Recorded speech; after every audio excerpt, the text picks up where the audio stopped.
Ele é publicitário e vem se dedicando cada vez mais à direção de filmes para a internet e para a TV. Com Onda Zero, foi o pioneiro na produção de webséries de ficção científica no Brasil. Eu converso hoje com Flávio Langoni. Flávio, obrigado pela sua presença. Eu agradeço o convite. Você está dirigindo agora a série Nômade 7. É uma série de ficção científica que reflete um pouco dos valores humanos. De onde veio essa ideia? Como é que você pensou esse trabalho? O que acontece? Hoje em dia a gente estamos na hipervalorização dos produtos físicos, né? E isso está sendo levado para o ser humano. Então hoje o ser humano já está começando a ser considerado um produto também. Você vai para uma academia e tal, você tem que se colocar como se fosse um produto. A ideia da série é fazer com que os jovens reflitam em cima disso. E vejam quais são os verdadeiros valores. O valor, porque no período assim, até os 30 anos, a gente meio que veio criticar o mundo. A gente fica assim, a gente não se achou ainda, mas por que disso? Por que daquilo? E é ali que surgem as melhores ideias, né? O jovem vem com a revolução ali. A mídia de hoje, ela está sendo já liderada pelos jovens, pessoal envolvido com tecnologia. Então, nós nos voltamos para eles justamente para valorizar isso, trazer isso. Qual o valor da família? Qual o valor social? Como é que as pessoas hoje em dia também... E uma coisa que eu acho muito interessante de pensar é que os comportamentos também são vendidos, né? Assim, você tem livros de autoajuda, você tem programas de televisão que meio que te direcionam e dizem para onde que você tem que agir, que se você agir daquela maneira, a sua felicidade é tudo uma busca desesperada de uma felicidade que, na verdade, é uma construção diária, né? É a sua identidade que você vai fazendo, né? Enfim. Qual é a história da série? Me conta aí qual é o... A história da série surgiu daí. A gente queria fazer alguma coisa que fosse trazer a humanidade, né? Evidenciar a humanidade. Quais são... Todo mundo quer ser amado, todo mundo... Então, toda essa ideia de você virar um produto, na verdade, você... olhem para mim, o que eu sou, qual o meu valor, olha o meu valor. Então, quer dizer, nós temos vários valores e eles são sufocados por essa regra social atual do excesso do produto, né, e tal. Então, nós que gostamos de fantasia e ficção científica, que é uma coisa assim um pouco nova para o Brasil, né? A gente não tem essa tradição. Você sempre gostou de ficção científica? Desde garoto, via os filmes? Na verdade, eu sempre gostei do cinema no geral, das histórias no geral e tal. Mas a fantasia e o sci-fi é um caminho pouco explorado aqui. E é um caminho ótimo com o jovem. Sim. Que tem a fantasia, que tem aquele sonho, que tem aquela vontade, aquela realização. E o sci-fi é justamente quando a gente vai estar olhando para o futuro, tipo web, né? A gente está olhando para o futuro. O sci-fi é a ciência em projeção. Então você especula em cima da ciência. Então vamos trabalhar em cima disso, né? Para que a gente possa contar a nossa história usando de meios que ainda não existem, mas que fazem refletir. Então, por exemplo, nós temos assim, a sociedade de um lado, a religiosidade, e encontramos um elemento que seria um elemento racional, aquele que está de fora. Como seria se alguém de fora nos visse, nos olhasse e falasse assim, poxa, que é isso? Por que eles valorizam isso, valorizam aquilo e tal? E isso acontece com o jovem também, tipo assim, você vem para revolucionar, como foi na geração Coca-Cola e tal, você vem assim, poxa, vou revolucionar o mundo agora, né? Não, isso está errado, não, vou mudar isso aqui e tal, Mas aí começa aquele negócio, quando você tiver que pagar suas contas, tiver que pagar não sei o que e tal, pagar seu apartamento, sua vida, aí você começa a ser rendido pelo consumo que você tem. Aí quando você vê, você está entrando naquele vício tradicional. Então, o período de novidade está justamente ali, dos 20 aos 30, que a pessoa está a fim de despontar mesmo. E se você incentivar, ela vai fazer um futuro melhor. Um futuro, de repente, até mais humanitário, entendeu? Sim, com certeza. As webséries, elas começaram a ser produzidas no Brasil mais ou menos em volta de 2009. Isso. O Onda Zero foi a primeira delas. Uma das primeiras. Foi uma das primeiras. Como é que você descobriu que essa ficção científica seria um nicho de mercado, assim? O que te deu essa intuição de achar, eu vou por aqui, esse caminho tem possibilidades, posso ter um retorno por aqui, tem público para isso? O que aconteceu naquele período é que a gente fez uma pesquisa e a internet ainda não tinha aquele vídeo como produto, era só brincadeira, você gravou o teu vizinho, gravou um tombo de não sei de quem e tal, Então nós já tínhamos visto algumas webséries colocadas até pela Fox, que foi o The Cell, e aí resolvemos fazer alguma coisa assim, tipo, vamos fazer alguma coisa séria. Tínhamos um capital que era direcionado para TI, que era para mídia interativa, né? Então existia um experimento, existia um valor por trás disso, e nós aproveitamos esse capital para experimentar o Onda Zero na websérie. Então, tipo assim, é um caminho que todo mundo vê para o futuro, que seria a websérie, que seria a forma de você assistir a hora que você quer, que hoje é realidade, em 2009 não. Não era. Entendeu? Hoje até TV a cabo tem isso. Então, nós queríamos experimentar isso, né? Aí eu aproveitei que tinha esse nicho, que é o sci-fi, que é a aventura e tal, que não era experimentado, mas é consumido. O brasileiro consome muito produto americano, produto europeu, nesse meio de fantasia. Nós necessitamos de fantasia. O que acontece? Nós não temos super-heróis, por exemplo. Nossos heróis eram os Ronaldinhos da vida, isso eu digo no audiovisual, você tem em revista em quadrinhos. Mas você tinha os Ronaldinhos da vida, Ayrton Senna, que eram heróis da realidade, né? Que não eram da ficção. E que nós tomávamos como nossos heróis. Mas nunca tivemos um super-herói, por exemplo. Então, quer dizer, nós não especulamos, não brincamos com essa satisfação. O que eu faria se eu tivesse um poder? O que eu faria se eu tivesse um super carro? O que eu faria se eu fosse assim? Então, nós queremos estimular justamente a fantasia, que nós temos isso. Que é muito brasileira, nessa coisa da criatividade, né? Da brincadeira, de misturar as referências, né? Muito tropical, é muito nosso isso, né? E tivemos a complicação de que nós somos construídos para achar que a fantasia, que o sonho está relacionado ao produto estrangeiro. Porque lá é que acontece. Então, tipo assim, vou ver um dragão. Se você bota um dragão no Rio de Janeiro, isso não existe, que é isso? Eu estou vendo um dragão no Japão, é super comum, é japonês e tal. E você já coloca em filme americano e tal. Então, nós queríamos trazer para cá, aos poucos, né? Esse tipo de sonho, de realização que você fala assim, poxa, eu queria ver isso, como seria aqui? Então você não pode entrar de impacto. Aí você começa entrando com alguma coisa que ele fala, pô, posso crer nisso, isso tem a ver. E na época, em 2009, nós trabalhamos com a ideia meio apocalíptica, né? Sei. Com a aproximação de 2012, vamos trabalhar esse tema e tal, que é o medo de todo mundo, como seria? E como seria aqui no Brasil se isso acontecesse? Começamos devagar. Agora, no Nômade 7, nós vamos trabalhar a questão social, mas assim, com um sci-fi pesado, com aventura pesado, de forma que o público já está relativamente preparado com os produtos que já vêm surgindo no mercado e tal. Você vem criando um público, né? Você vai educando um público e ele vai querendo também aquilo. E tiveram outros investimentos em termos de websérie, de televisão também, de cinema, né? É um mercado mesmo que está crescendo. E se você vê hoje, né, a questão do super-herói, né, está em alta. Você vê muita fantasia, muita ficção científica no cinema, está no momento. O momento é esse. Além dos roteiros, que são super bem cuidados, assim, os seus trabalhos também prezam por uma qualidade técnica, principalmente no que diz respeito aos efeitos especiais. Você acha que você procura misturar um pouco da linguagem da publicidade com a linguagem do cinema? Essa sua formação de publicitário também te ajuda a ter esse olhar clínico em relação a essa parte dos efeitos? Na verdade, não foi nem assim a formação, foi o trabalho que eu tive na área de publicidade que me trouxe essa experiência. Num espaço curto, isso, como a gente começou com a websérie, você tem que vender o produto envolvendo o público. E tem que fazer com que você seja a realização dos sonhos dele. Então, casava tudo. E a técnica de cinema, não o filme publicitário varejista, né? Mas o filme publicitário de qualidade, já vem há muito tempo usando equipamento de cinema, profissionais de cinema, enquadramento de cinema. Então, já existe uma experiência aí, já existe um tratamento, uma preocupação aí. Sendo que os custos são altos. O desafio era fazer isso, tá? Com baixo orçamento. Exatamente. Mas a tecnologia avançou muito. Então, hoje você tem um equipamento digital que te permite ter uma qualidade aos olhos do leigo muito próxima da película. Sim. Então, a gente começou a trabalhar por aí. Foi onde foi possível trabalhar isso, né? Entendi. Tornou você já viável. trouxe um pouco dessa sua referência e aí isso você conseguiu. Exatamente. Porque o que acontece? Nós temos um cinema que a maioria, lógico, não são toda, a maioria, eles só conseguem sobreviver graças às leis de incentivo. Então, não é a bilheteria que consegue sustentar. Já o americano, ele vive disso, né? Quer dizer, na verdade, qualquer estúdio fora do Brasil vive disso, da venda. Então, é por isso que chamamos de cinema comercial. É o filme publicitário, que depende da venda. E a série tem a mesma coisa. Ela depende da venda, da audiência. Isso era uma coisa que eu queria te perguntar também, assim, né? Porque uma das maiores dificuldades de quem faz trabalhos para a internet, é isso, assim, como é que você tem esse retorno financeiro?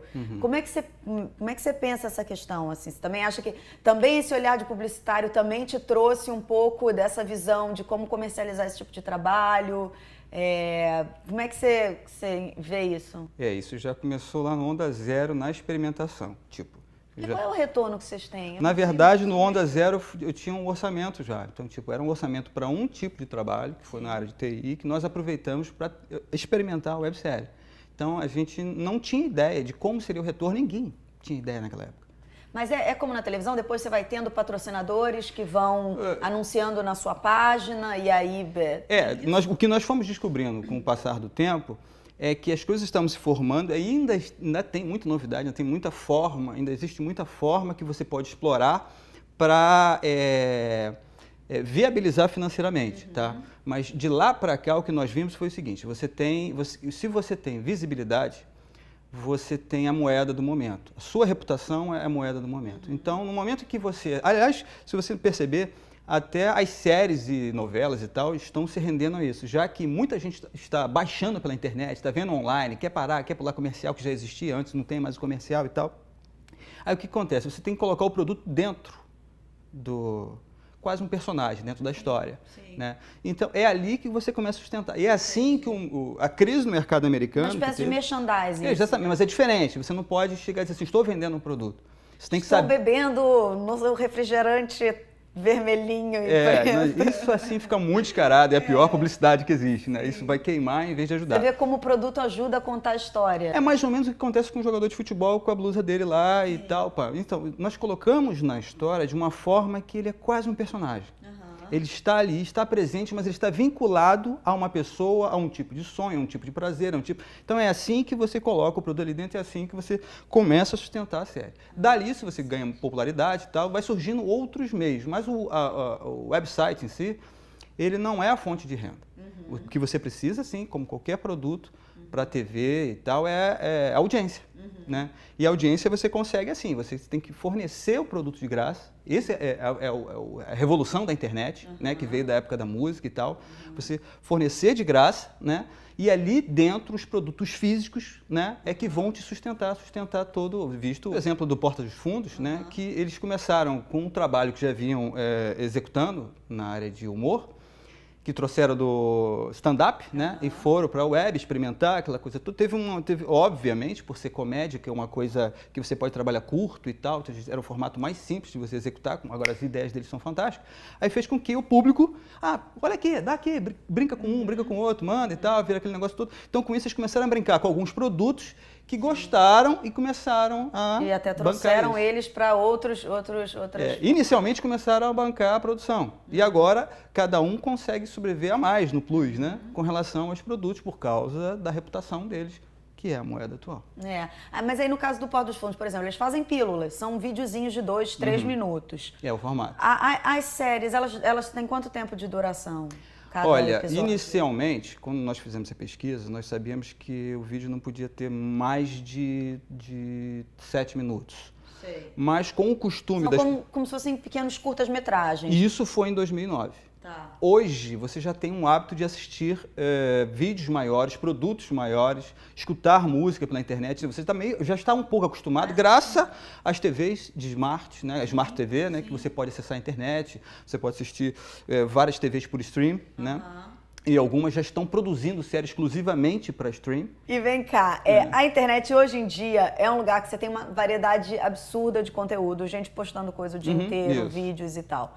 Como é que você consegue segurar esse público? Assim, qual é o segredo, qual é a chave para você manter uma audiência constante de uma série de internet? Como qualquer produto, você tem que saber qual o seu público. Você faz pesquisas? Tem pesquisas? Claro, com certeza. Tem uma equipe que pesquisa sobre isso. Nós temos o pessoal do Inova, que é de design e fundamento, ensino, educação e tal. Então, eles estão super acostumados a fazer essas pesquisas. Aí eu entro em contato, a gente começa a trabalhar, faz o ping-pong. Então, tipo, você sabendo qual é o seu público, aí você vê qual o hábito desse público. Então, eu tenho um público direcionado. Não é qualquer um que gosta de sci-fi, não é qualquer um que gosta de aventura. Mas a ideia é, com a pessoa, com o público que gosta, vai agregando novos públicos que se interessam porque está ali na internet, quero ver e essas coisas. Então, esse público que nós estamos direcionando, eles já buscam uma coisa um pouco maior, mais aprofundada, querem fazer um download, entendeu? Tem a questão da interatividade, que é a que eu mais acho importante. A nossa TV, que já está indo para o fim de formato, já está se transformando literalmente, ela necessitará dessa interatividade. Como vai ser essa participação? Então, é nisso em que a web vem servindo de experimento e que a TV já está começando a chegar lá. E vocês têm espaço de troca para as pessoas escreverem, comentarem, alguma coisa assim ou não? No Onda Zero, sim. Nesse projeto do Nomad 7, que está no início, nós estamos produzindo o teaser. E a ideia é fazer com que ele tenha um paralelo na web. Então, tipo, nós estamos tentando fazer com que ele possa ir para a TV, mas com vínculo direto para a web. Tipo, nosso foco é a web, porque é o futuro, quase presente. E a TV está migrando para lá. Né? Então, mas o que acontece? Hoje, para você executar uma série com um custo razoavelmente alto para a realidade nacional, você precisa trabalhar em parceria com TV, porque lá você tem uma condição de captar melhor os recursos. Né? Mas a ideia é toda focada para a web. Então, obviamente, toda a parte de interatividade e tal tem a ver com web, né? E, óbvio, vai ter as redes sociais com relação à série. Também ajudam muito na divulgação tranquilamente. E tudo, né? Então, hoje você se comunica diretamente com o seu cliente, né? É verdade. Isso foi a revolução na internet. Né? Como houve a revolução... Você acha que essa é a principal mudança que a gente pode destacar de 2009 para cá, assim, em termos de produção, de audiência, assim, qual que se identifica como sendo a maior transformação nesse formato, assim? Você acha que são as redes sociais? O público aumentou definitivamente? O que aconteceu? Um pouco antes de trabalharmos a websérie, nós já tínhamos visto a revolução do áudio, da música, a indústria fonográfica. Ela mudou completamente, né? E você deu a chance do artista ter acesso direto ao seu público. Então, por exemplo, na internet é aquela beleza. Você faz um desenho aqui, eu mostro para um cara lá no Japão, na hora. Né? Então, e a ligação que as pessoas fizeram entre elas, que é a rede que é onde hoje o forte está, a rede social, está motivado justamente por isso. Eu quero me comunicar, eu quero estar presente, eu quero me sentir dentro. Né? O que o cinema tentou correr atrás agora um pouco é botando o filme 3D para eu estou dentro, vem para cá. Chegando em você. Exatamente, né? Eu quero estar dentro, eu quero estar participando. Então, você tem que pensar nisso, como as pessoas vão participar. De que forma as pessoas vão participar? Escolhendo o horário que elas querem ver. Exatamente. Né? Você não deve pensar que é todo mundo que quer ter uma interatividade. Tem pessoas que querem só absorver. E você tem que fazer o seu produto dessa forma, que ele possa ser absorvido e quem tem a necessidade de interagir, que normalmente é o jovem, entendeu? Você tem que dar essa possibilidade para ele, de estar de alguma forma dentro daquela construção toda. Nós estamos falando de histórias, de sentimentos, de ansiedades e tal, que é o cinema e televisão. Né? E você acha que a internet ela tem espaço também para um público de uma outra geração? Você acha que um público mais velho, um pouco, que também não cresceu com a internet, também daqui a pouco já vai estar acostumado a assistir webséries? Ou você acha que a websérie é uma coisa para jovem? Já está acontecendo. Nós tínhamos um público jovem, para o Onda Zero, por exemplo, e tinha vários comentários de pessoas de 50 anos, de 40 e tal. Então, por quê? O que você traz da infância, aqueles super-heróis, aquelas fantasias, as pessoas não esquecem isso. Sim. Elas só falam assim, isso não é realidade. Mas, no fundo, ela senta ali para ver o filme. Então, a série tinha isso. Agora, a relação com a internet, que as pessoas que não vêm dessa geração tinham uma resistência, hoje já estão se rendendo e começaram pelo próprio consumismo. Eu quero comprar. Quando vê que é mais fácil você chegar num site, comprar e chega na sua casa que você não teve nem que sair, poxa, que legal isso. Então, eu vi assim, pessoas da geração da minha mãe, né, começarem a comprar computador para isso. Depois começam a se relacionar na rede, daqui a pouco estão mandando para você link e tal. Já estão se relacionando com a internet. A internet dominou tudo. Exatamente. Mas é o jovem que está criando a próxima internet, a próxima mídia. Eles Qual que estão dando que um é ritmo. o próximo passo? O que tem para vir aí de... Olha, tudo, assim, você nota que o ritmo, não só do cinema hoje em dia, está vindo do game. Então, tipo, antigamente, videogame era para garotos de até 17 anos. Hoje você vê aí os caras de 30 e tal, 40 e tal, tá lá com sua plataforma e jogando pra caramba, e larga namorado, esposa, aquele negócio todo tá jogando. Então, você vê que toda aquela linguagem, porque é uma imersão naquela emoção. Entendeu? Então é isso que o game conquistou e os produtores dos videogames, dos jogos, eles se basearam no cinema. Hoje, quando você vê uma abertura, vê um jogo, você fala, caramba, parece um filme, né? Aquela coisa fantástica. Pô, você tá... E detalhe... E um filme que você manipula, né? Assim, que você pega o bonequinho e bota ele pra pular. É interação. Você está dentro, literalmente. É verdade. Então, a tendência é que a gente siga para isso, para a realidade virtual. Eu vejo num futuro que nós vamos estar, tipo Star Trek, num holodeck da vida, nós vamos entrar e vamos ver a situação, vamos vivenciar, vamos estar vendo de perto aquela coisa. Hoje já tem alguma tecnologia de óculos 3D, que a pessoa mexe a cabeça e vê o ambiente e tal. Eu acho que vai por aí. Tá certo, muito bom. Muito obrigada, Flávio, eu que pela sua agradeço. presença, pela sua entrevista. A gente fica por aqui. Se você quiser ver a entrevista na íntegra, entra no site do Revista, revistadocinemabrasileiro.com.br. Semana que vem tem mais.